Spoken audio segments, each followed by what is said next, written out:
Hello, everybody. This is Catholic Dad, episode number 190, The Smoke of Satan. So, the Smoke of Satan, if you're not familiar with the term, is a term that was originally written by Pope Paul VI, the same Pope that wrote Humanae Vitae, 1972. Essentially, it was lamenting that, after Vatican II, there was supposed to be sunshine and rainbows within the church and happiness and joy. But instead, there was disunity in the church and, confrontation and essentially people not trusting the church anymore. And he stated and lamented that in 72 that the smoke of Satan had entered the church. Well, anyway, I think what we're seeing today, I don't know if everybody's seen this, but Vigano actually was interviewed by the Washington Post, and he wrote 8,000 words of replies to 40 different questions to the Washington Post, which was published, I think, 2 days ago.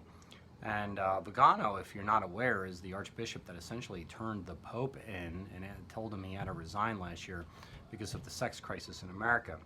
And just to fill you in on some background, we had McCarrick and Cardinal Wuerl and Cardinal McCarrick, and who knows if Cupich is involved or not, but McCarrick was essentially an abuser.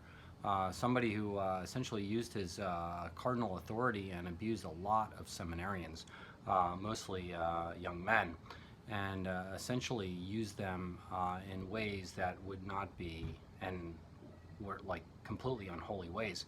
And he also used the confessional in bad ways too, which is actually a capital punishment, or which is a capital crime in the Vatican, and may be worthy of death. But all that being said is that Pope Benedict XVI, when he came in and he found out about McCarrick, and he sanctioned him immediately and said, "You're no longer allowed to do what you're doing."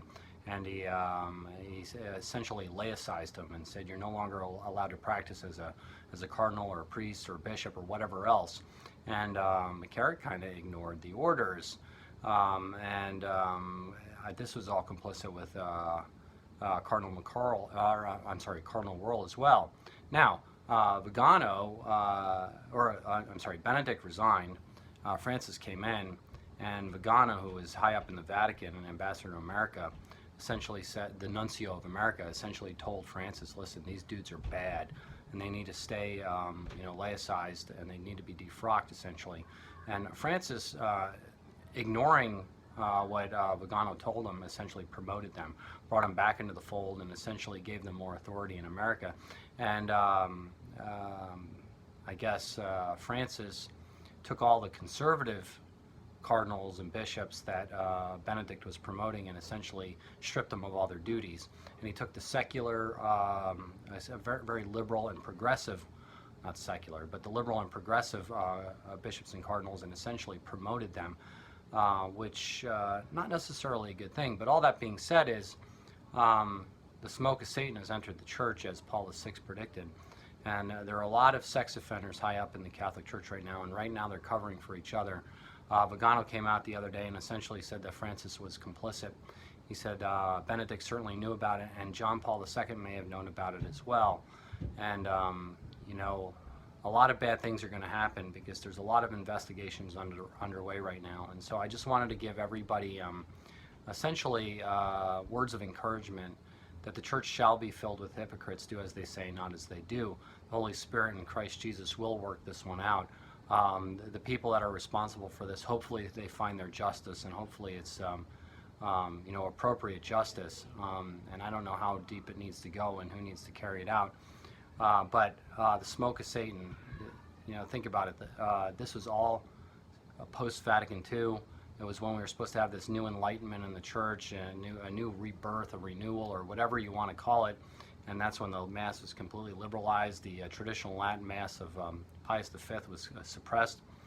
And it just created, disunity within the church. And really, do people even trust the church anymore? I'm not certain. But all that being said is, I will encourage you, you should trust the church, because Jesus gave it to us, and it shall be filled with hypocrites. Do as they say, not as they do. And so just keep praying for the church, keep going to Mass, keep participating in the sacraments, keep refining your own life, and don't get distracted by the noise in the church. Certainly, the laity have a role here where they need to speak out, and they need to demand that the church change herself, and that she needs to defrock and get rid of the really bad elements within the church.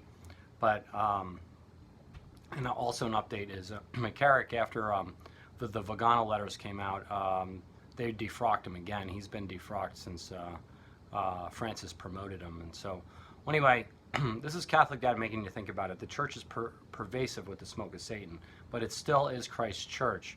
If you want to go out and form your own church, try to make that one free of the smoke of Satan. You're not able to, because human pride is too strong. And so this is Catholic Dad making you think about it. Please like or subscribe, get the Mass, and pray the Daily Rosary. Oh, by the way, if you want to read about the Vagana letters, just look them up, Vigano, Vagana letters, and you can read all about what he said. And some of them are lengthy, but they're fun to read, and they give you willies if you really love his church. So this is Catholic Dad. God bless you all.